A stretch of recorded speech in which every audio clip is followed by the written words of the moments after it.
Hi, so today we have with us Professor Bert Wolfs, Academic Dean, SBS Swiss Business School, and we are here to talk about his recent book launch on Tariff War. So, sir, first of all, congratulations. Thank you, ma'am. I would like to know that what really inspired you. I do understand with respect to the complexities that are surrounding the global trade today, but I would like to hear from you that what inspired you to write a book on tariff war. Thank you for the question. Pleasure being here. While I was watching the press conference of President Trump in the Rose Garden at the White House, and he said that it was today Liberation Day. We're talking about April 2nd, 2025. And he imposed a huge tariff on Switzerland. And I thought to myself, what the hell did we do wrong? Why do we get such a tariff? I must know what is the background. Why is he imposing, or the United States giving this to Switzerland? Let me try to find the facts, and that inspired me actually to write the book. And especially you have also mentioned in your book, discussed the concept on tariff states. So if you could slightly elaborate on what exactly you mean by tariff states in the international economic concept. Exactly. Well, the book basically describes that tariffs, either an import tariff, alternative tariff, is a pure economic instrument. And actually what the President of the United States achieved is to use tariffs as a geopolitical strategy and leverage it. So in order, before we were talking about a multilateral world where the role of, for example, in Geneva, in Switzerland, of the World Trade Organization was very important. Mr. Trump said that he doesn't respect anymore these multilateral institutions and forced every country to come and negotiate again with the United States. The background is actually the trade war between China and the United States, because they're pushing for world hegemony, and that is the whole concept which is actually described in the book. So, Professor Bert, since we are also like in association with SBS Swiss Business School, ILM offers the international undergraduate degree here at Globe Europe campus, and international business environment, and we have courses which is basically catering towards the international evolving global landscape. So, just for a better understanding of our students here or of our audience here, if you could share an example from your book with respect to how tariffs are reshaping the international global economies. Tariffs are an important instrument because the United States has a huge trade deficit, for example, with China, and is trying to take measures how to reduce the trade deficit.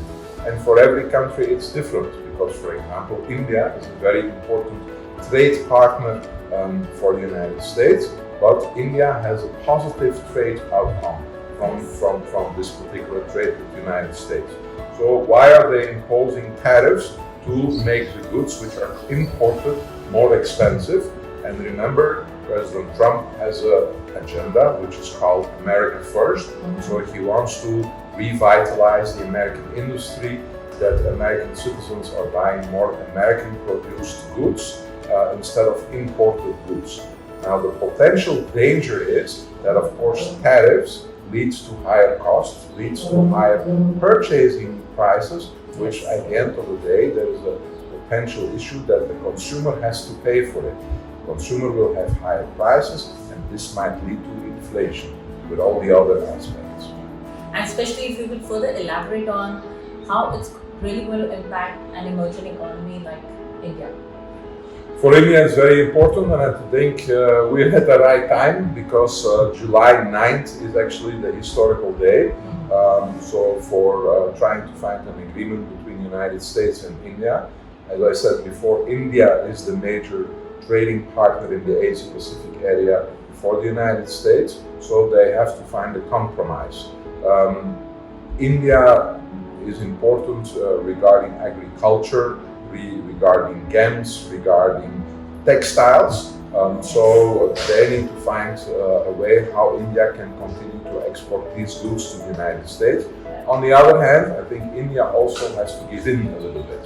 And for example, the United States is strong in technology, in electronics, so probably they have to reduce the tariff on US electronics in order to facilitate these large tech players to enter the market.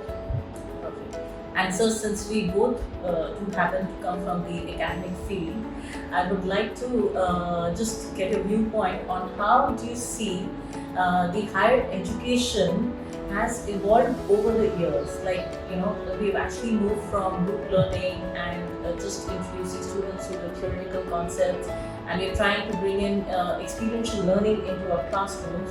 So I would like to understand from your point of view, and especially what you do at SBS Swiss Business School there, how do you think the higher education landscape has really evolved over the years? Well, you see, we became much more international. Yes, that's why we collaborate together for many years. It's not since yesterday. Yes. We're collaborating for 14 years together, so time flies. I'm proud of that. Exactly, we too. So the internationalization of higher education continues. I think it's also a very important aspect what you said, what we then call in more academic terms, andragogical learning. So how can we bring practice into the classroom? We don't want to have a lecture in front of you who explains only the theoretical concept, but the students need to experience.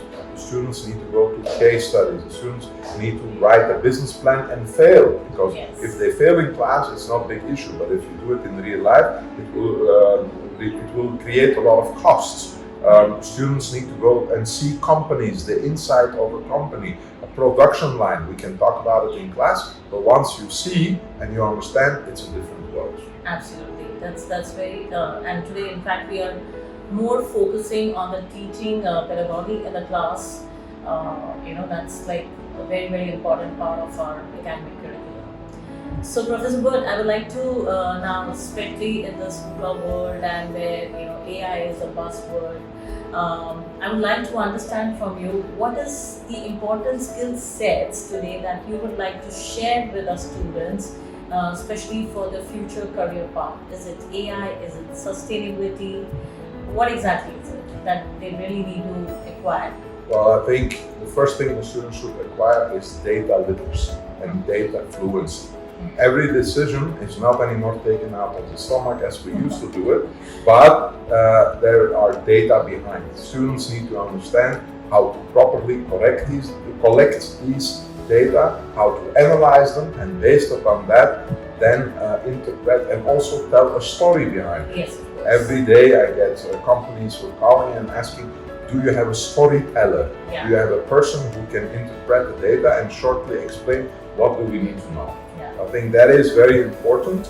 Number two, related to that, is also financial literacy. They have to be able to understand a balance sheet, how to interpret it, an income or a P&L statement, a cash flow statement.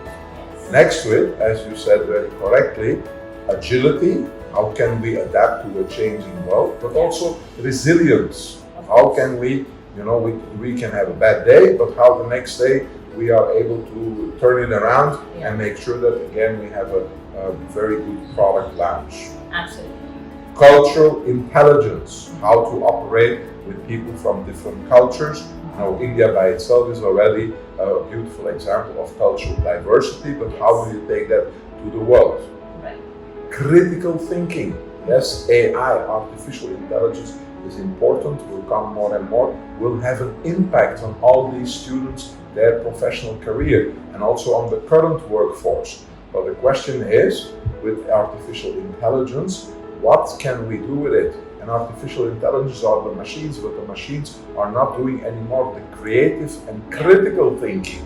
Yes. For that, we need students who say, is this real information or is this misinformation? That's right. So these are important aspects, and if you allow me, because I can continue my list, but I don't think we have the time for that, Yes. I would also say languages remain very important. Learn different languages. Yes, that's very important, especially if our students want to pursue their education in the international boundaries. So of course, language is the important. I always say learn at least in 10 languages to say hello and thank you. It Yes. makes a difference in the Makes a business difference world. So, Professor Bert, one last message to the young minds who are here today. So, if you would like to share a message for them. I would like to say, believe in what you do, be passionate about whatever career step you want to go, whatever direction you want to go, and never give up. Keep on trying, never give up. There will be rainy days, there will be difficult days, but those who go for the final goal, which they had intended from the beginning, will succeed. Good luck.